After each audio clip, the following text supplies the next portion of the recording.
প্রিয় শিক্ষার্থীরা, আশা করি সকলে ভালো আছেন। সংখ্যা পদ্ধতির রূপান্তর পড়াছিলাম। সংখ্যা পদ্ধতির রূপান্তরের মধ্যে গত কয়েকটা ক্লাসে বাইনারি থেকে দশমিক, দশমিক থেকে বাইনারি, এরপর অক্টাল থেকে দশমিক, দশমিক থেকে অক্টাল, এবং আজকে পড়াচ্ছি দশমিক থেকে হেক্সাডেসিমেল এবং হেক্সাডেসিমেল থেকে দশমিক সংখ্যায় রূপান্তর। গত ক্লাসে লাস্ট ক্লাসে আমি একটা চার্ট পড়িয়েছিলাম। এই চার্টটা আশা করি সবাই বুঝতে পেরেছো এবং এই চার্টটা খুবই গুরুত্বপূর্ণ, পরবর্তীতে লাগবে, কাজের প্রয়োজন হবে। কারণ সংখ্যা পদ্ধতির রূপান্তর পড়ানো এখনো শেষ হয়নি।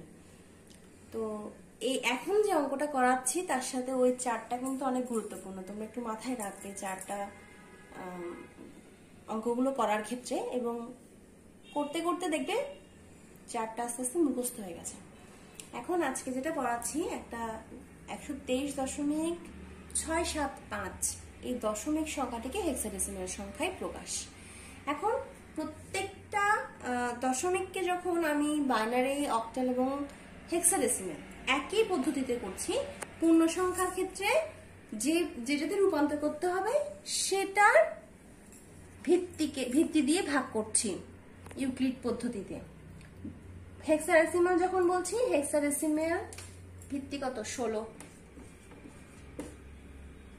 এই জন্য আমি কি করব? 16 দিয়ে ভাগ করব।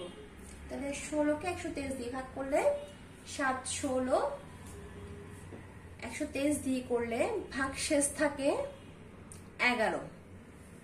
কিভাবে থাকছে একটু দেখাচ্ছি।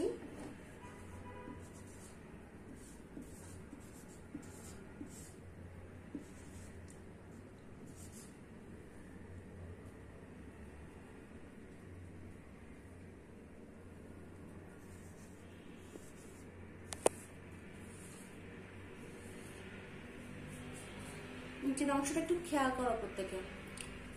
7 16, 112, 123 থেকে 112 গেলে কত হয়? 11। এটা কিন্তু আমার ভাগশেষটা। এই যে ভাগশেষটা আমি এখানে লিখব। এখন 16 দিয়ে আবার 7কে যদি ভাগ করি তাহলে 7 ছোট সংখ্যা, 16 তো বড় সংখ্যা, সেক্ষেত্রে কোনো ভাগশেষ আসবে না, কারণ এভাবে ভাগ প্রক্রিয়া সম্ভব নয়। তাহলে এখানে আমি কত লিখলাম? 0। এবং আমার যেটা ভাগশেষ রয়ে গেছে, মানে 7 তো ছোট, ভাগ তো করা যাবে না, সেজন্য আমি 7টা ভাগশেষ হিসেবে লিখে দিলাম। এখন পূর্ণ সংখ্যার ক্ষেত্রে কি হচ্ছে? আমরা সবসময় নিচের থেকে উপরের দিকে উঠবো, অর্থাৎ নিচে হচ্ছে যে MSD, মোস্ট সিগনিফিকেন্ট ডিজিট, উপর উঠবো তখন সেটা হচ্ছে LSD। LSD মানে কি? Less significant digit.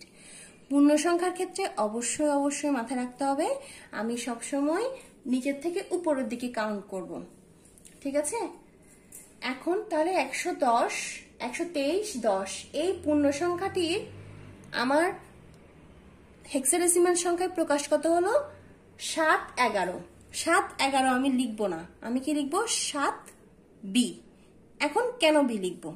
চারটা পড়ানোর সময় বলেছিলাম হেক্সাডেসিমেলের 1 থেকে 9 এর পরে 10 11 12 13 14 15 কাউন্ট হবে ABCDEF। সেক্ষেত্রে A হচ্ছে 10, B হচ্ছে 11, C হচ্ছে 12, D হচ্ছে 13, E হচ্ছে 14, F হচ্ছে 15। সেজন্য আমি 11 জায়গায় কি লিখবো? B। কেন লিখেছি সেটাও ব্যাখ্যা দিয়ে বুঝালাম। পূর্ণ সংখ্যার হিসাবটা আমি পেয়ে গেছি। এবার আসো ভগ্নাংশের ক্ষেত্রে। এর আগে দশমিক থেকে যখন বাইনারি, অক্টালে প্রকাশ করেছি তখন ভগ্নাংশের ক্ষেত্রে কি করেছিলাম? ভগ্নাংশটিকে গুণ করেছিলাম যে সংখ্যা প্রকাশ করতে হবে সেটার ভিত্তি দিয়ে। হেক্সাডেসিমেলে প্রকাশ করতে হবে, তার মানে হেক্সাডেসিমেল সংখ্যার ভিত্তি কত? 16। এখন আমি এই ভগ্নাংশ 0.675, 675কে 16 দিয়ে গুণ করছি। পূর্ণ অংশটা আলাদা লিখবো, ভগ্নাংশটা আমি ওখানে লিখবো। তাহলে 0.675কে যখন 16 দিয়ে গুণ করছি তখন সম্পূর্ণ মানটা আসে 10.800। তাহলে 10টা হচ্ছে আমার পূর্ণ সংখ্যা, কারণ দশমিকের আগের সংখ্যাটা অবশ্যই পূর্ণ সংখ্যা, সেজন্য পূর্ণ অংশে আমি পূর্ণ সংখ্যাটা লিখলাম। 0.800 কে আবার 16 দিয়ে গুণ করছি, কত এসছে 12.800। 12টা আমি পূর্ণ অংশে লিখলাম 0.800, এটাকে ভগ্নাংশের জায়গায় লিখলাম। এটাকে আবার 16 দিয়ে গুণ করো, তাহলে একই মান আসে 12.800। তো এটা করতে থাকলে কন্টিনিউয়াসলি একই মানে আসবে। তাহলে সেক্ষেত্রে আমি কি করব, আমি দশমিকের পরে সর্বোচ্চ 3 থেকে 4 ঘর নেব, এর বাড়তি আর নিতে হবে না, আমি সর্বোচ্চ 3 ঘর নিয়েছি। তাহলে আমার এবার একটু খেয়াল করো, আমি বলেছি হেক্সাডেসিমেলের ক্ষেত্রে 1 থেকে 9 এই দশমিক সংখ্যার পরে 10, 11, 12, 13, 14, 15 কাউন্ট হবে না। কি কাউন্ট হবে? ABCDEF, এই অ্যালফাবেটটা কাউন্ট হবে। এটা হচ্ছে হেক্সাডেসিমেলের সংখ্যা। 1 থেকে 9 কাউন্ট হবে, ভুল বলছি, 0 থেকে 9, 0, 1, 2, 3, 4, 5, 6, 7, 8, 9। আঙ্গুল গুনে দেখো 0 থেকে 9 পর্যন্ত হচ্ছে 10 ঘর। এরপরে হেক্সা, এই হেক্সা এই 6টা সংখ্যা কি হবে? ABCDEF, ইংরেজি অ্যালফাবেটের প্রথম 6টা অ্যালফাবেট। এবার A মানে কি 10, B মানে কি 11, C মানে কি 12, সেজন্য আমি লিখেছি ACC। তাহলে 0.675, 675 এই দশমিক সংখ্যাটিকে যখন আমি হেক্সাডেসিমেলে রূপান্তর করলাম, তখন আমার মান আসলো কত? .ACC ডট ডট দিয়েছি। কেন দিয়েছি? কারণ এরপর আরো সংখ্যা আছে, তো আমি যেহেতু সংখ্যাগুলো আর কাউন্ট করছি না, সেজন্য আমি ডট ডট দিয়েছি, মানে এরপরে আরো মান আছে, 16 রেখে দিয়েছি। তাহলে সম্পূর্ণ মানটা কত হচ্ছে? 123.67510। এই সংখ্যাটি, এই দশমিক সংখ্যাটিকে আমি যখন হেক্সাডেসিমেলে রূপান্তর করলাম, তখন আসলো 7B.ACC ডট ডটটা দিলাম 16। এটা হচ্ছে এই দশমিক সংখ্যাটিকে হেক্সাডেসিমেল সংখ্যায় রূপান্তর। শিক্ষার্থীরা, এবার একটি হেক্সাডেসিমেল সংখ্যাকে দশমিকে রূপান্তর কিভাবে করব সেটা দেখাচ্ছি। একটু খেয়াল করো, প্রত্যেকটা নিয়মে আমি কিন্তু সেম একই রকম নিয়মে করাচ্ছি, কারণ যাতে তোমাদের মনে থাকে। তাহলে আমি কি করেছিলাম, যে কোনো বাইনারি সংখ্যাকে যখন দশমিকে, অক্টেল সংখ্যাকে দশমিকে রূপান্তর করেছিলাম, তখন সেই সংখ্যাটি ভিত্তিকে ব্যবহার করেছিলাম। ঠিক সেম ভিত্তি দিয়ে গুণ করব এবং পাওয়ার হিসাব করব যখন পূর্ণ সংখ্যা নিব। একটু খেয়াল করো, 26F.3616 এই হেক্সাডেসিমেল সংখ্যাটিকে দশমিকে রূপান্তর করছি। তাহলে হেক্সাডেসিমেল সংখ্যার ভিত্তি কত? 16। তাহলে 16 দিয়ে আমি কি করব? গুণ হিসাব করব। এবং আমাকে এখানে দুটো অংশ আছে, একটা হচ্ছে যে পূর্ণ অংশ আর একটা হচ্ছে ভগ্নাংশ।